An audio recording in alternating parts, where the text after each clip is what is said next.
Tu veux économiser, investir au mieux et gérer ton argent, mais malgré tous tes efforts, tu as l'impression de ne pas avancer.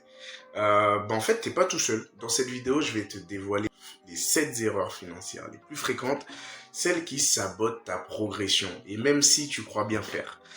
Et surtout, je vais t'expliquer comment les éviter pour enfin évoluer financièrement. Prendre quoi noter, on commence tout de suite.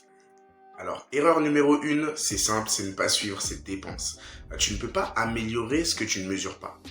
Beaucoup de gens pensent savoir où va leur argent, mais ils se trompent. La solution, note chaque dépense, même les petits montants.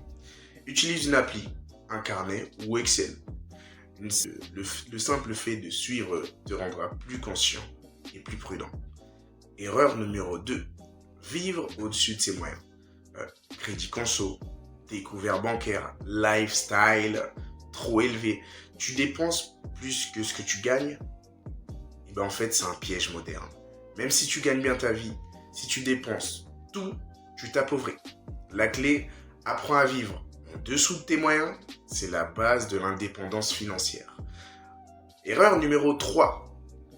Erreur numéro 3, en fait, c'est de ne pas avoir d'objectif financier clair. Épargner juste au cas où ne suffit pas. Ton cerveau a besoin d'un but concret. L'objectif vacances, achat immobilier, liberté dans 10 ans.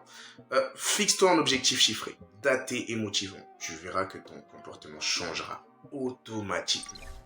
Erreur numéro 4. L'erreur numéro 4, en fait, c'est d'attendre d'avoir beaucoup pour investir.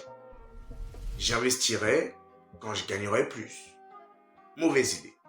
Plus tu attends, plus tu perds de temps. Et le temps, il est précieux. Donc, commence avec 10, 20 ou même 50 euros par mois. L'importance, c'est l'habitude et le temps. Donc, n'attends pas d'être prêt, forme-toi et lance-toi doucement. Erreur numéro 5. L'erreur numéro 5, en fait, c'est d'ignorer les intérêts composés. C'est simple. En fait, si tu veux un super pouvoir financier, voici les intérêts composés. En fait, c'est l'effet boule de neige. Plus tu commences tôt, plus ton argent travaille pour toi. Un exemple, 100 euros par mois investis à 7% pendant 20 ans. En fait, ça te fait 50 000 euros. On est d'accord. Donc, commencer tôt vaut mieux que mettre à beaucoup plus tard. L'erreur numéro 6, c'est de mettre tous ses œufs dans le même panier. Donc, mettre tout son argent dans un seul compte, un livret ou une seule action, c'est risqué. Diversifie. Un peu de sécurité, un peu de rendement, un peu de projet perso, immobilier, formation par exemple. La diversification te protège des imprévus. Ensuite, on a l'erreur numéro 7. Vouloir tout faire tout seul. T'as pas besoin d'être un expert pour t'en sortir, mais tu ne dois pas rester seul. Lis, forme-toi, suis des vidéos comme celle-ci, demande conseil et surtout, ne reste pas bloqué par peur ou par manque d'infos. Tu avances plus vite en apprenant des autres. Conclusion, passe à l'action. Alors, combien de ces erreurs fais-tu sans t'en rendre compte? Sois honnête avec toi-même, on en fait tous. L'importance, c'est de les identifier et de les corriger. Tu peux commencer dès maintenant. Choisis-en une. Choisis une erreur que tu fais et agis aujourd'hui. Par exemple, installe une appli de suivi des dépenses. Dis-moi en commentaire celle que tu reconnais chez toi et je te donnerai un conseil perso.